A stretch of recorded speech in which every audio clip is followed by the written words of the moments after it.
Bonjour à toutes et à tous. Bienvenue dans ce cours sur la notion d'amortissement, un concept fondamental de la comptabilité générale.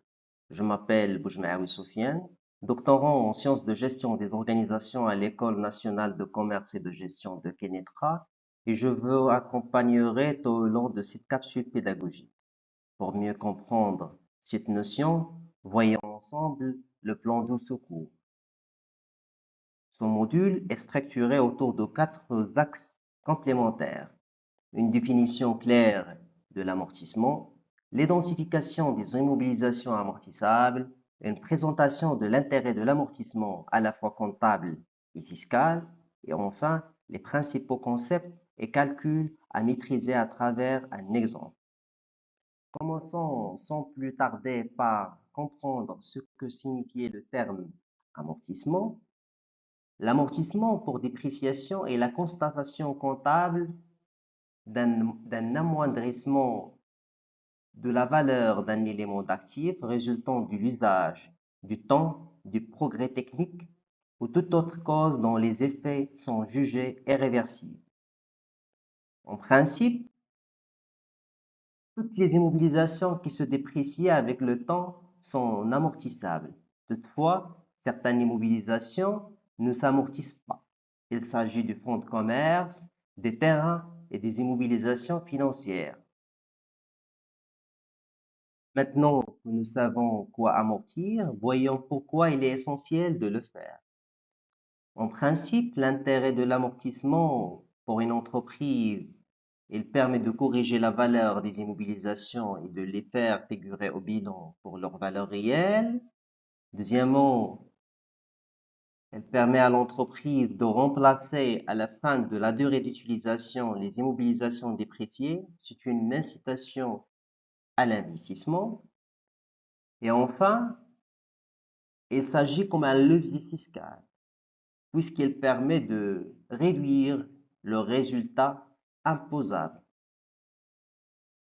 Pour bien appliquer ces principes, il faut se familiariser avec certaines notions techniques. Passons donc aux termes fondamentaux associés à l'amortissement. D'abord, la valeur d'entrée est le montant par lequel un élément d'actif est inscrit dans les comptes au moment de son entrée dans le patrimoine. La valeur d'entrée est égale au coût d'acquisition hors taxe pour les immobilisations acquises par l'entreprise et au coût de production pour les immobilisations produites par l'entreprise pour elle-même.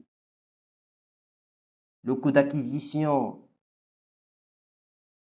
est l'ensemble des frais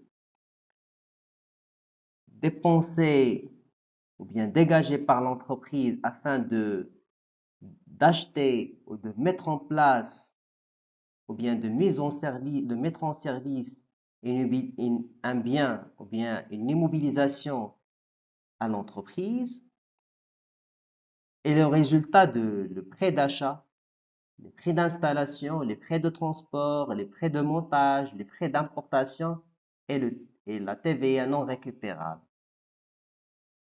À noter que pour les frais d'acquisition, tels que les droits d'enregistrement, les honoraires et les frais d'acte sont comptabilisés au début du compte 21-21, frais d'acquisition des immobilisations. Il est à signaler que selon le principe du coût historique, la valeur d'entrée reste inchangée tant que le bien est inscrit au bilan. Cette valeur d'entrée constitue la base de calcul des amortissements. Deuxièmement, la durée d'amortissement, déterminée en fonction de l'usage estimé. C'est la durée de vie probable et le nombre d'exercices d'utilisation normale de l'immobilisation. Troisièmement, le taux d'amortissement est un coefficient exprimé en pourcentage et qui servira pour calculer la dépréciation annuelle des immobilisations. Donc, le taux d'amortissement dépend de la durée de vie probable de l'immobilisation. Quatrièmement, annuité d'amortissement. L'annuité d'amortissement ou la dotation est le montant de la dépréciation annuelle subie par l'immobilisation à la fin de chaque exercice comptable. Ce montant peut être constant ou variable selon le système d'amortissement applicable. Donc, l'annuité d'amortissement ou bien la dotation d'amortissement résulte entre la multiplication de la valeur d'entrée multipliée de taux d'amortissement. Et enfin, la valeur nette comptable, qui est la différence entre la valeur d'entrée et le cumul des amortissements, ou bien le cumul des annuités ou bien des dotations d'amortissement pratiquées depuis l'acquisition de l'immobilisation. Mais plutôt que de rester dans la théorie, illustrons tout cela par un exemple concret. Imaginons que l'entreprise ABCD achète un bien ou bien une machine. Nous allons donc calculer ensemble sa valeur d'entrée, son taux d'amortissement, puis procéder à 2 annuités successives pour voir l'évolution de la valeur nette comptable. Cet exemple vous permettra de visualiser l'impact de l'amortissement dans les états financiers.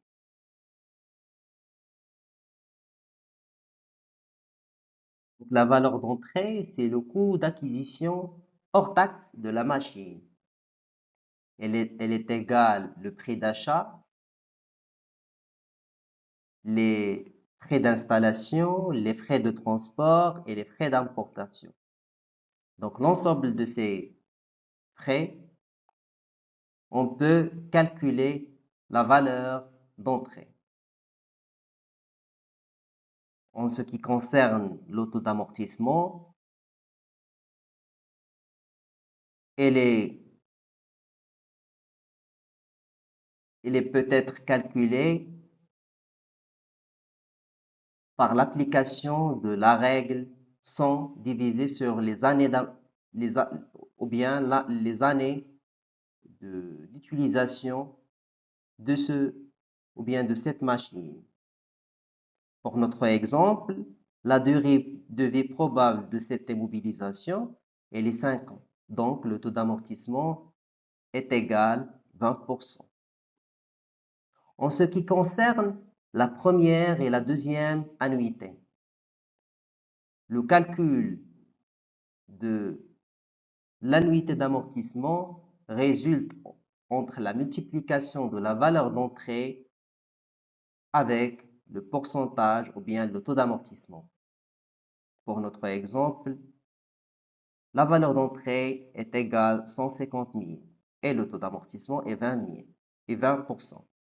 Donc, l'annuité, la première annuité et la deuxième annuité est égale à 30 000.